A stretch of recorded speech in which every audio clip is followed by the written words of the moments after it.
Hi everyone, welcome to World Affairs in Context. Before we begin, please take a second to follow the podcast on alternative media channels, just in case. You will find them linked in the description below. The annual summit of the BRICS bloc has come to an end. As you may have seen, it was an extremely important and successful economic and diplomatic event where many world leaders and government officials gathered to lay down the foundation for a multipolar world where peace, cooperation, and economic prosperity will take center stage.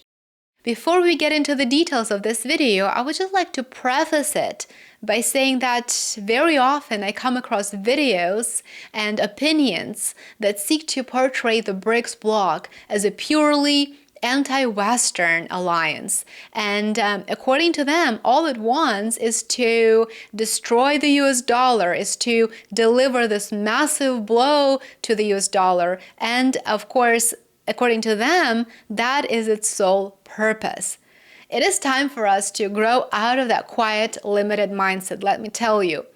The summit that we just witnessed showcased that the BRICS Plus agenda goes beyond challenging the dollar.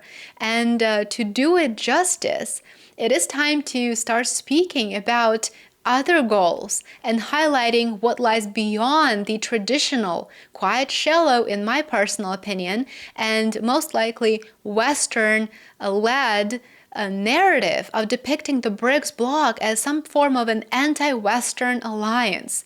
The BRICS Plus is first and foremost pro-growth, pro-development, and pro-peace alliance. Above all, finding financial avenues to protect their own sovereignty, both in political and economic terms, is what is so appealing and is what many countries find attractive. That is why we see so many countries applying to join the bloc.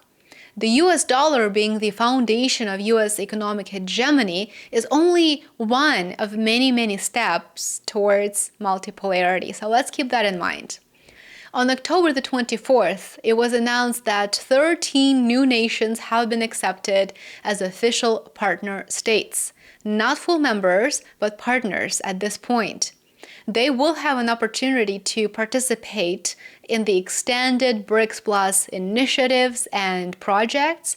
As I mentioned before, there was no expectation regarding new memberships this year, since those have been put on pause, and it was announced that no new members would be admitted. Without a doubt, this was an absolutely right move, given how unstable the current geopolitical environment is, and the fact that the bloc just nearly doubled in size as of January 1st, 2024. So pausing new memberships while expanding the scope of reach will help the members of the bloc to fully align, while at the same time taking the time to identify new potential members. Expansion, not overreach. Very wise move. At this time, the following states are full members of the bloc: Brazil, Russia, India, China, and South Africa, plus the UAE, Iran, Egypt, and Ethiopia. Saudi Arabia has not accepted the invite still.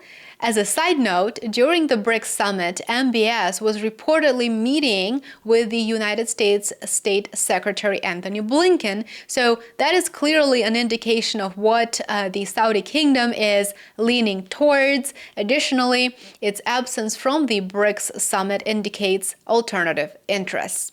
Now, let's move on to the exciting part.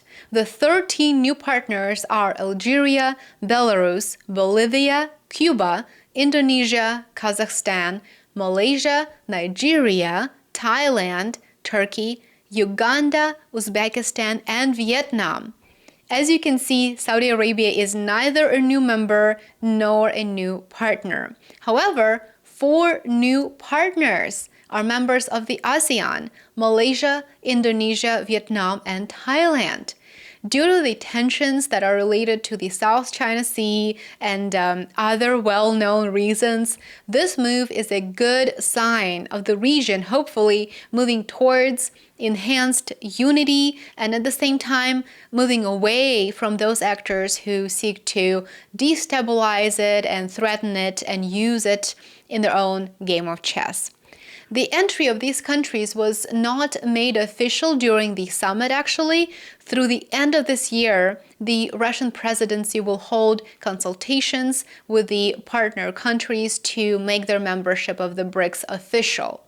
I know many of you are probably wondering about Venezuela. According to the Brazilian delegation in Kazan, Venezuela was actually left off that list of partner countries due to Brazil's veto, which was presented during the preliminary negotiations at the summit.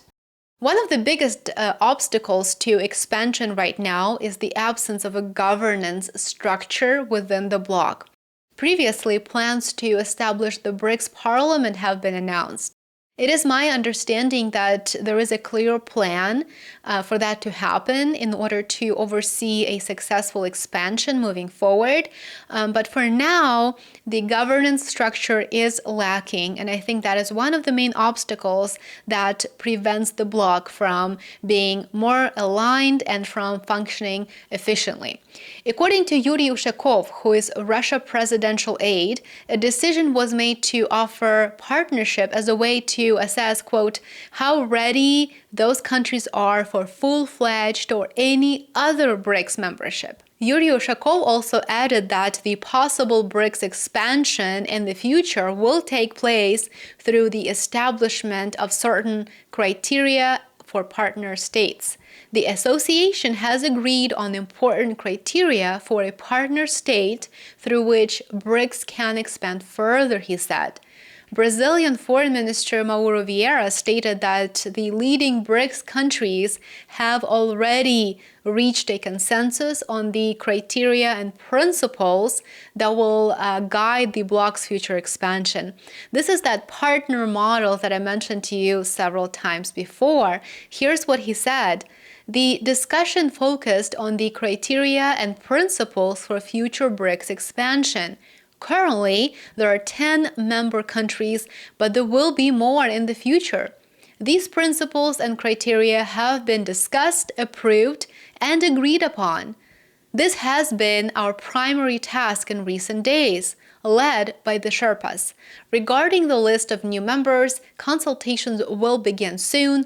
The Russian presidency will consult with each current member, and we will announce the countries, if not by the end of the year, then next year, and the responsibility will pass to the Brazilian presidency.